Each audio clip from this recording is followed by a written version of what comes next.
잠시 후 2시부터 세종시의회 의장님 9월 기자 간담회를 시작하겠습니다. 인사드리겠습니다. 세종시 의회의장 상명원입니다. 추석 잘 보내셨습니까? 네.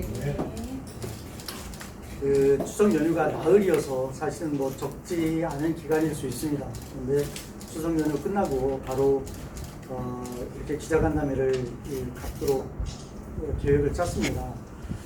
의장 기자간담회는 이전에 이제 없던 거였거든요. 그런데 제가 새롭게 추진을 하려고 합니다. 취지는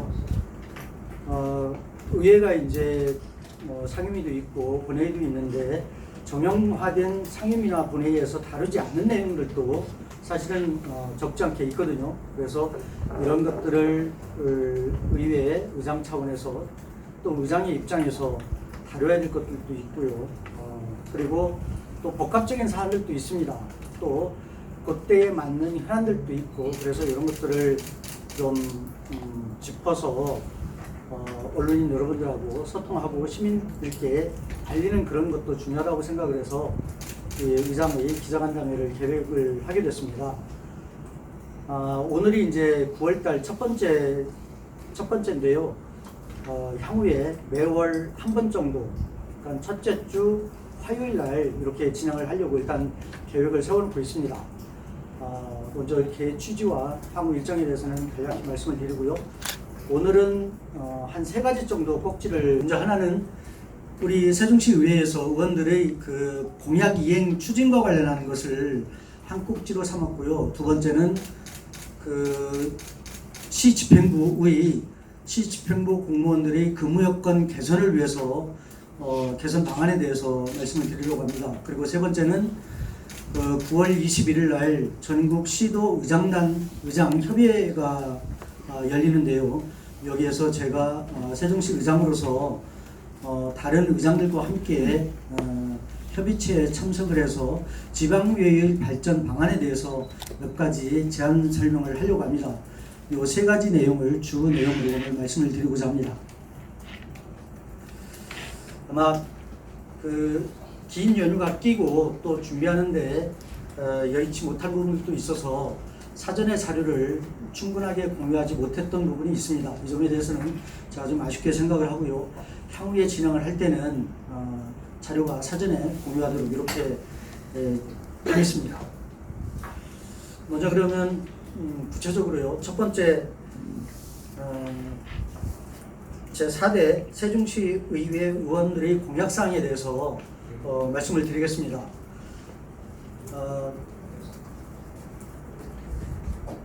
공약 이행 추진단을 구성을 해서 운영을 하려고 합니다.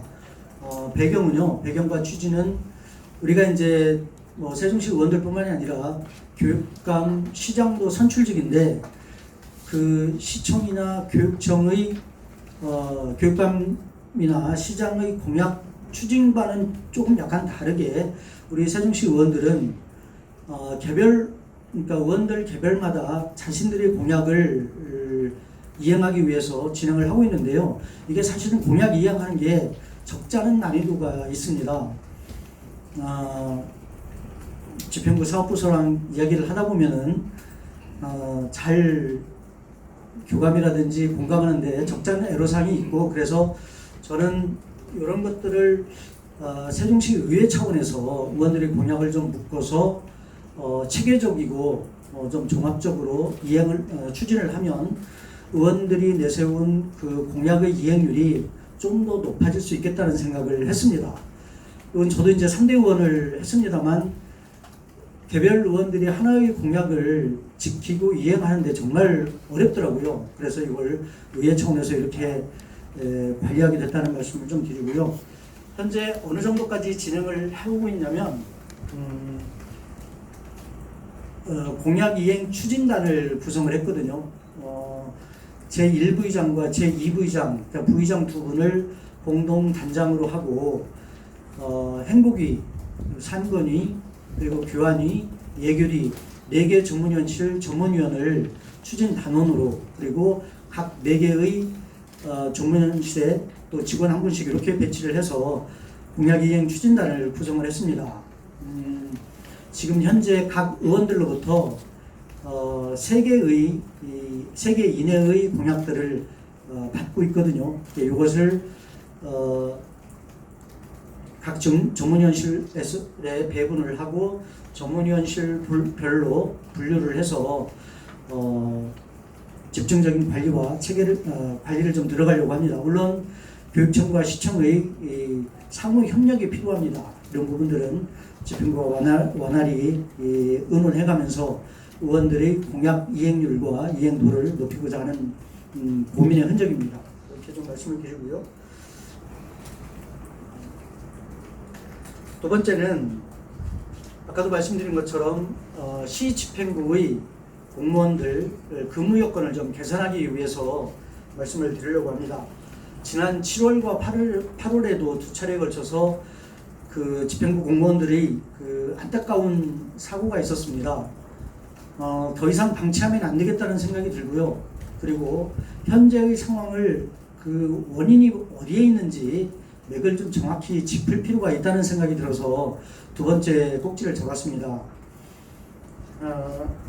자료를 몇 가지 이렇게 분석을 해보니까요. 우리 현재 시청에 사무관과 6급 이상 전체 공무원들이 정원이 1876명이더라고요.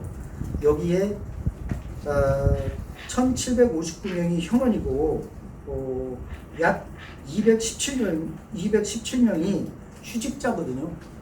다시 말씀드리면 정원 대비해서 약 11.5%인 217명이 현재 휴직 상태입니다. 그러면 두 가지 파생효과가 생기는데요. 그 중에 하나는 휴직자의 업무를 다른 부서원들이 나눠야 됩니다. 업무가 당연히 가중될 수밖에 없거든요. 그리고 두 번째는 휴직자가 가지고 있던 이 업무가 시민들을 대상으로 서비스를 하는데 행정 서비스를 하는데 행정 서비스의 질이 낮아질 수밖에 없습니다. 이 두 가지가 있거든요. 그래서 약 11.5%인 217명이 현재 휴직자고 이 중에 100명 정도는 충원이 돼 있는데 그럼에도 불구하고 약 117명이 현재 정원대회에서 결원인 상태입니다. 이 업무를 결원인 117명의 업무를 같은 부서원들이 현재 분담하고 있거든요. 따라서 직원들의 업무 강도나 업무량이 현재 많다고 할 수밖에 없습니다. 그래서 일련의 이런 과정들이, 이런 현상들이, 이런 업무 과중이 큰 원인이라고 저는 좀 진단을 하고 있는 상황입니다. 관련해서 두 번째 말씀을 드릴 건, 그 2020년 대비해서 21년 상반기, 21년 후반기, 22년 상반기 이렇게 보면은 휴직자의 비율이 상당히 높아지고 있어요. 다시 말씀드리면, 휴직자는 증가하는데 휴직자에 따른 인력 증원은 잘 안 되고 있다는 거죠. 다시 말씀드리면 부서원들의 업무 강도는 여전히 세지고 있고 이 강도가 점점 커지고 있다, 높아지고 있다 이렇게 말씀드릴 수가 있습니다. 근데 원인이 어디에 있나 이렇게 좀 분석을 해보면요. 아마 언론 여러분들도 잘 아실 것 같은데요. 기준인건비라고 하는 개념과 그 기준 정원이라는 개념 두 가지가 있지 않습니까? 근데 행안부에서는 기준인건비를 책정을 해서 우리 시에 이제 넘겨줍니다. 우리 시뿐만이 아니라 전국 시도에. 그런데 우리 시 같은 경우에는 행안부가 제시한 기준인건비를 100% 소진을 하지 않고 있는 상황이거든요. 19년도, 20년도에 보면은 19년도에는 약 89%, 20년도에도 88%, 21년도에는 89.5%가 집행률입니다.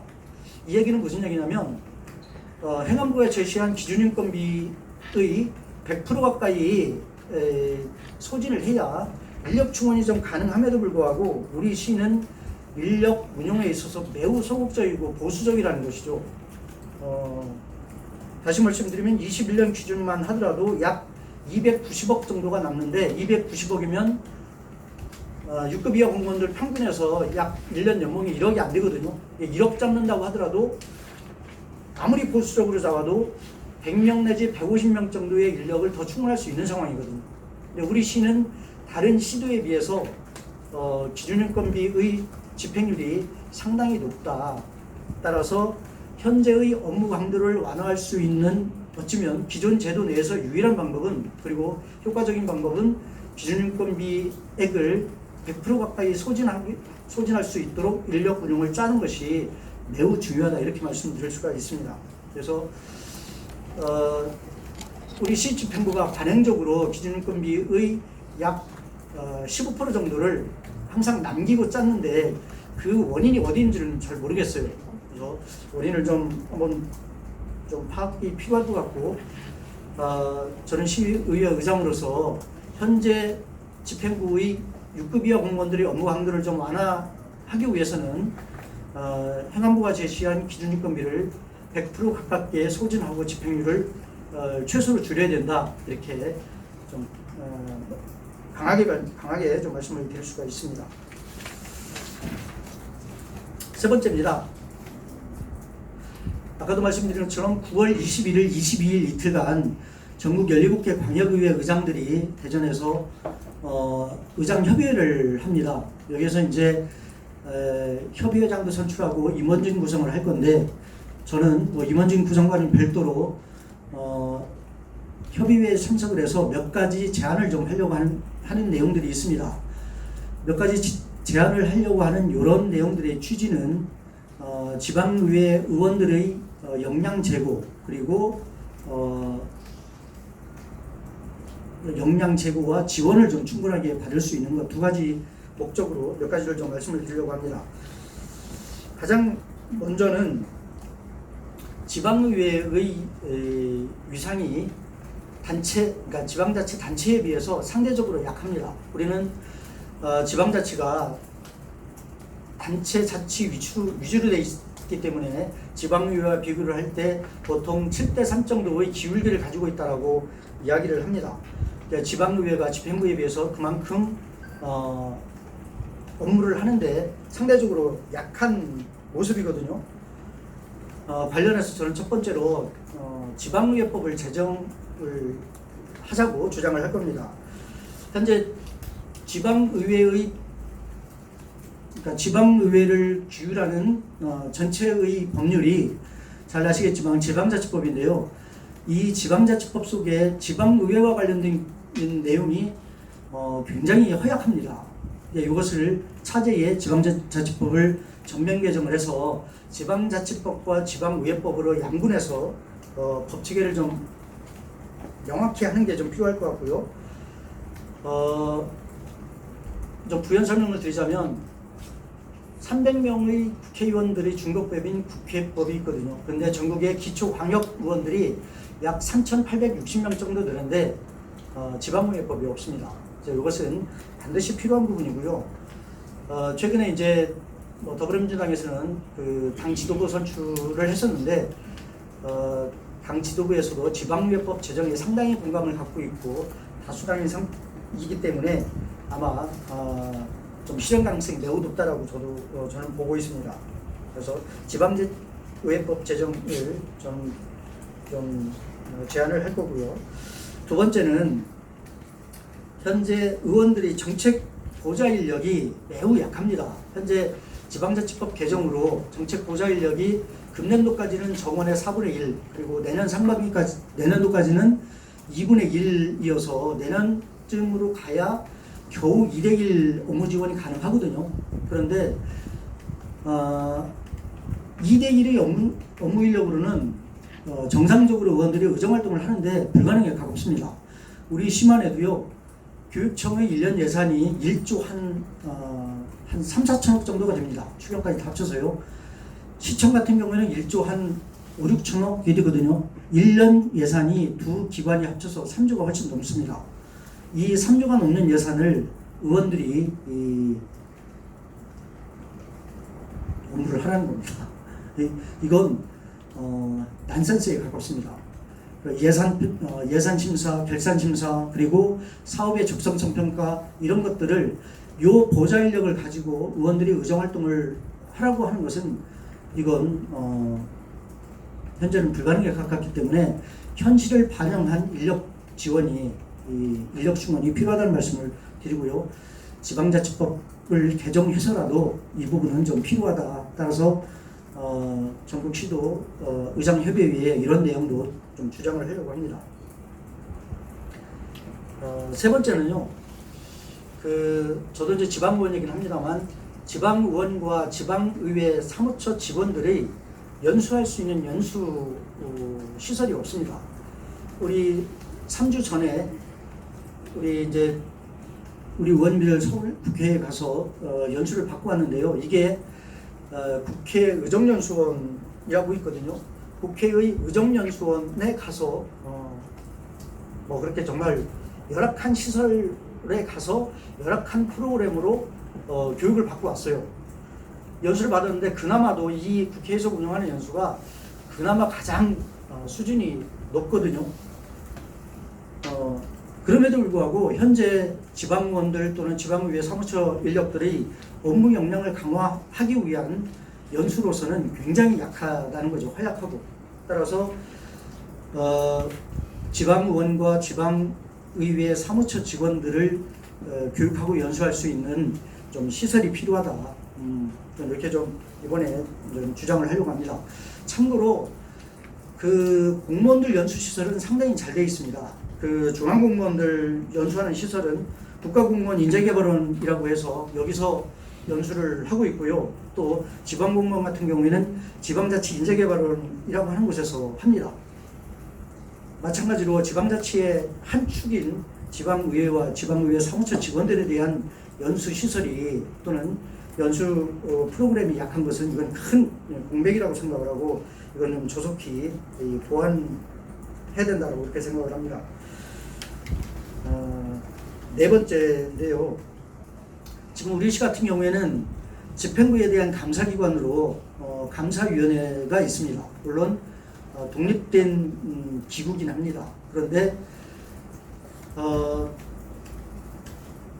감사위원회의 위원과 위원장을 선임하거나 할 때 대부분이 집행부의 직간접적인 영향권 안에 들어 있습니다.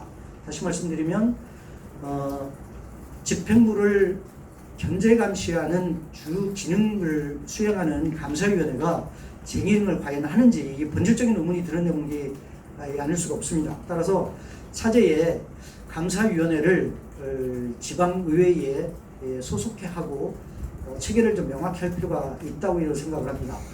우리 시 같은 경우에는 세종시법을 개정하면 감사위원회의 조직 체계를 바꿀 수가 있습니다.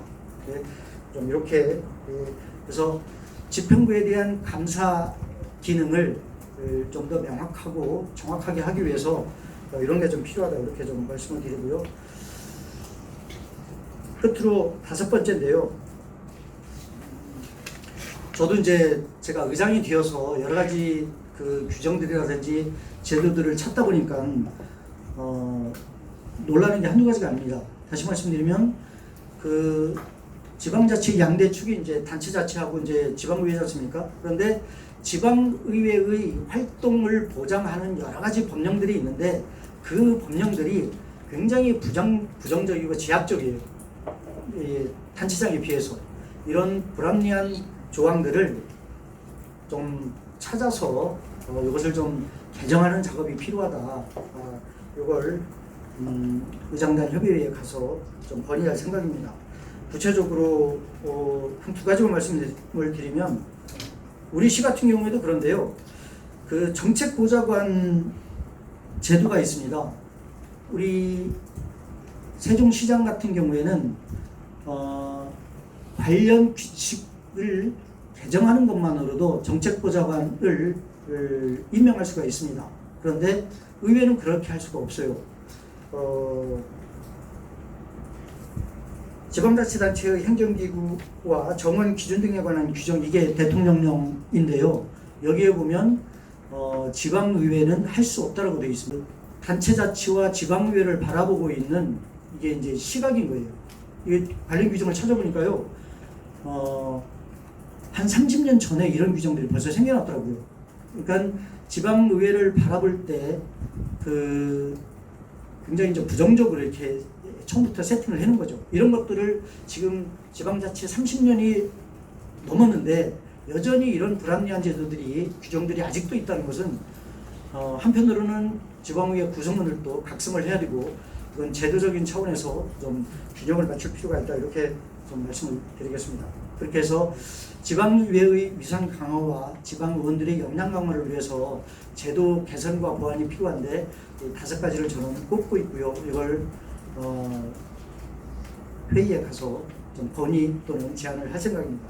이렇게 좀 말씀을 드리겠습니다.